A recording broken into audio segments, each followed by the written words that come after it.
नमस्कार मित्रांनो, ठरलं तर मग या मालिकेच्या येणाऱ्या पुढील भागात आपल्याला खूप मोठा आणि जबरदस्त ट्विस्ट पाहायला मिळणार आहे.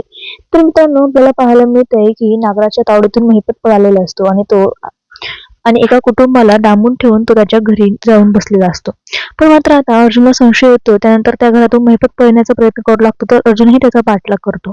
त्या दोघांमध्ये चांगलीच झटापट होते, फायटिंग होते. तर अर्जुनच्या हाताला खूप जबरदस्त दुखापत होते. पण मात्र त्यावेळेस चैतन्य पोलिसांना घेऊन तिथे पोहोचतो. त्यानंतर पोलीस आता महिपतला अटक करून घेऊन जात असतात.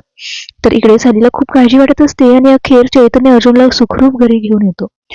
तर मित्रांनो, सगळेच त्याला विचारतात काही काय झालं, कारण की अर्जुनला जबरदस्त मार लागलेला असतो. त्यामुळे सायलीला तर खूप रडायला येतं. तिला कळतच नाही की अर्जुन सरांना नेमकं असं अचानक झालं काय. आता हे सगळं कसं घडलं. त्यानंतर आता अर्जुन घडलेला सगळा प्रकार सांगतो आणि अखेर तो आता मास्टर माइंड कोण आहे ज्याने 22 वर्षापूर्वी अपघात घडवायला लावला होता, हे सत्य आता सगळ्यांना महिपत जे आहे ते सांगणार आहे. कारण की महिपत आणि नागराजमध्ये तसेही दुश्मनी तयार झाली आहे. त्यामुळे आता महिपत त्याचं नाव सांगायला काही घाबरणार नाही. त्यामुळे तुम्ही व्हिडिओ पाहताय का,